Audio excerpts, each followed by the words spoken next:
جو قرآن کی میں قرآن سے ثبوت دوں گا، جو 5 یا 6 قرآن نے بیان کیے، قرآن کی آیتوں سے ثبوت دوں گا. جو میں نے حق باتیں لکھی اس میں شروع میں نے 6 حق لکھے اور ان میں حوالے لکھے کہ کون سی آیت میں اللہ نے کیا حق بیان کیا.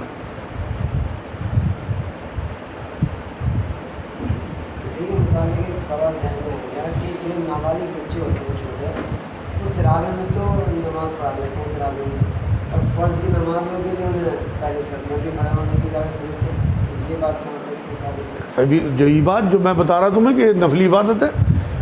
فرض نماز وہ نہیں پڑھا سکتے جب تک بالغ نہ ہو، نفل ہے تو پڑھا سکیں، کوئی حرج نہیں ہے. نفل تو عورتیں مل کے کر لیں، جماعت اس کی کوئی حرج نہیں ہے. اگر کوئی عورت آگے حفظ کر رکھا اس نے وہ قرآن، یہ بڑے سعادت کی بات ہے کہ آپ قیام میں قرآن سنیں. اللہ نے ہمیں 1 مہینہ، یہ رمضان کو فضیلت کیوں ملی؟ کیونکہ رمضان نازل ہوا، قرآن نازل ہوا رمضان میں، قرآن کی وجہ سے فضیلت ہے رمضان کو. ورنہ رمضان عام مہینہ ہے جو الگ بالکل اسے قرار دے دیا گیا، تو یہ قرآن کی وجہ سے کہ اللہ نے کہا کہ میرا مہینہ ہے.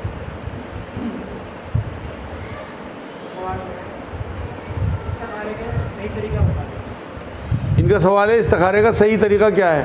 دیکھو جی، استخارے کی دعا ہے وہ بہشتی زیور میں بھی ہے اور دعا کی کتابوں میں بھی ہے. آپ کو 2 نفل پڑھنے ہیں استخارے کی نیت سے اور وہ دعا پڑھنی ہے، اور اس کے بعد آپ تمام جائز کام کر سکتے ہو. سب الٹی سیدھی عورتوں نے اڑا دی کہ پاک بستر پہ سونا، کعبے کی طرف منہ کر کے سونا، کپڑے ناپاک نہ ہوں، یہ نہ ہو. کہیں رسول اللہ نے نہیں فرمایا، بلکہ اس طرح سے سکھاتے تھے صحابہ اکرام کو استخارے کی دعا جیسے قرآن سکھاتے تھے. یہ صحابہ اکرام کا اسٹیٹمنٹ ہے. تو اس لیے استخارہ ضرور کیا کرو. 1 ہفتے کا کر لو، 3 دن کا کر لو، اس کی بھی کوئی تعداد طے نہیں. 1 دن میں اللہ فیصلہ کر دے. وہ دعا پڑھ کے اور اس میں پھر اس کا ترجمہ آپ کو معلوم ہونا چاہیے جو آپ دعا پڑھ رہے ہیں عربی میں، کہ میں کیا کہہ رہا اللہ سے. اس میں 2 جگہ نشان لگا ہوتا ہے جہاں آپ کو اس کام کا ارادہ کرنا ہوتا ہے. ہمارے مرکز میں استخارے کی دعائیں چھپی ہوئی ہیں، جو صاحب لے جانا چاہیں وہ لے جائیں. اس میں طریقہ بھی لکھا ہوا ہے اور اس میں دعا بھی لکھی ہوئی ہے.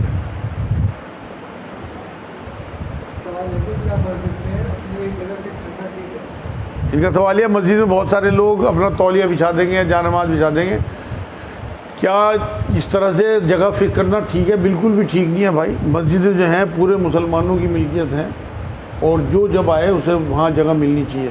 اس طرح سے جگہ روکنا ایک گناہ ہے بالکل. جب اللہ نے اس کے رسول صلی اللہ علیہ وسلم نے ہمیں اجازت دی تھی تو پھر لوگوں کی کیا مجال ہے؟ آپ کو اگر ایک ہی جگہ نماز پڑھنی ہے تو آپ پہلے آئیں اور اس جگہ کو گھیریں اپنی. آپ بیٹھے ہوئے تو کوئی حرج نہیں ہے. لیکن اس بات کا لحاظ رکھنا چاہیے کہ کوئی بیٹھا ہوا ہے وہاں اور اسے مان لو وضو کی حاجت ہو گئی اور وہ اٹھ کے گیا، تو ایسا نہ ہو کود کے پچھلے والا وہاں آگے بیٹھ گیا. اس بات کا ادب رکھے کہ یہ بہت دیر سے بیٹھا ہوا، یہ جگہ اس کی ہے، اس کا احترام رکھیے.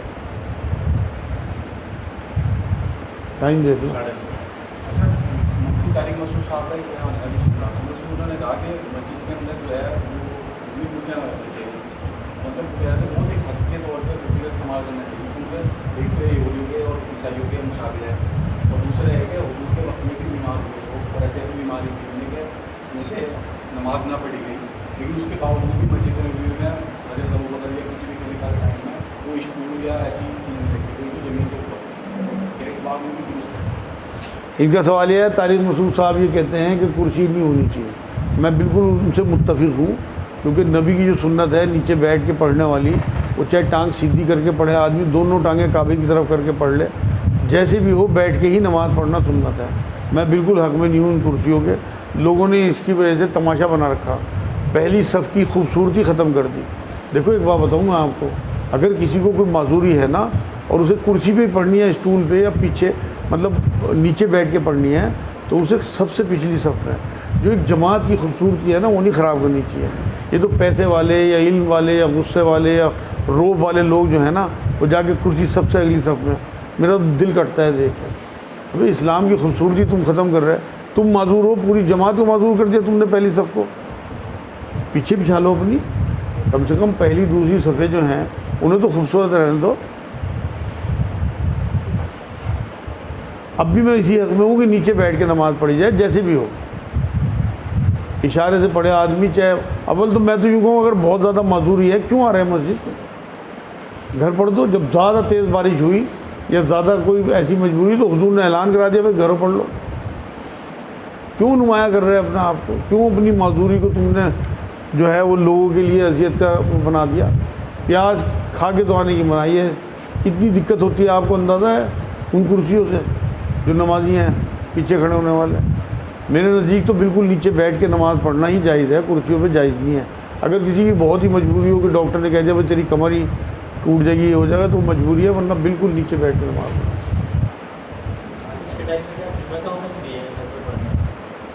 ان کا سوال یہ بارش کے ٹائم میں کیا جمعہ کا حکم بھی؟ اگر بہت موسلادھار بارش ہے اور نکل ہی نہیں پائیں گے آپ تو پھر آپ ظہر پڑھیں گے گھر پہ.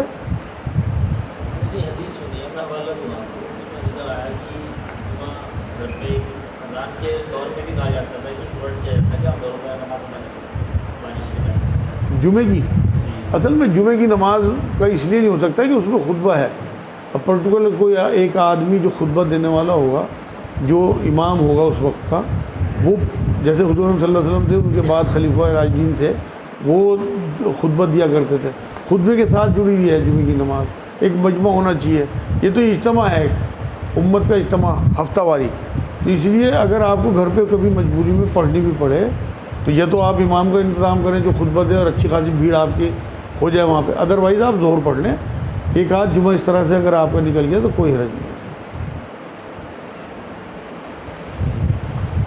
میرے خیال میں آج اتنا ہی, انشاءاللہ باقی اگلے ہفتے رکھیں گے. ہاں میرے چھوٹے چھوٹے دو سوال ہیں, ہاں میں پرسنل طور پہ کرنا چاہتا ہوں کہ حضور آج اس وقت ہمارے ساتھ نہیں ہیں اس زمانے میں, اور ہم اس چیز سے محروم ہیں. صحابہ کے مقابل اس سے بڑا تو غریب ہمارے لیے کوئی ہو نہیں سکتا.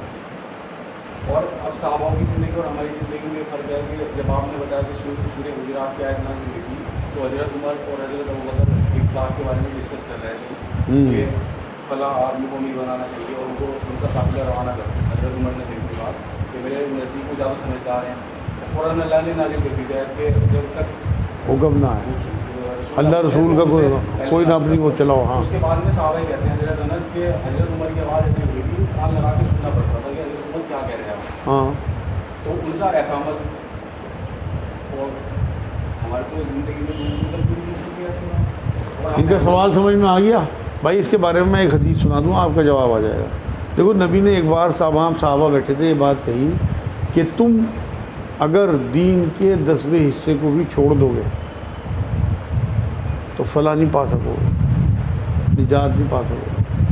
اور ایک زمانہ ایسے آنے والا ہے کہ جس میں لوگوں نے نہ مجھے دیکھا ہوگا, نہ میرے سے ان کی صحبت ہوئی ہوگی, نہ ملاقات ہوئی ہوگی, مطلب اس طرح سے محفلوں میں نہیں بیٹھے ہوں گے, لیکن پھر بھی وہ میرے اوپر ایمان رکھتے ہوں گے اور وہ دین کے 10ویں حصے پہ بھی عمل کر لیں گے تو وہ تمہارے درجوں کو پہنچیں گے.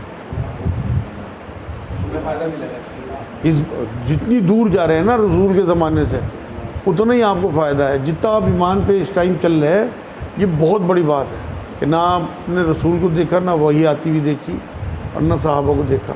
صحابہ تو سامنے دیکھ رہے تھے نا حضور کی حالت, وہی آتی ہوئی کیسے کیسے وہی آتی تھی.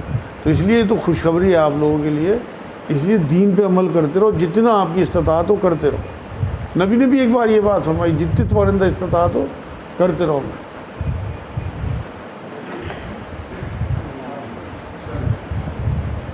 وما علینا الا البلاغ.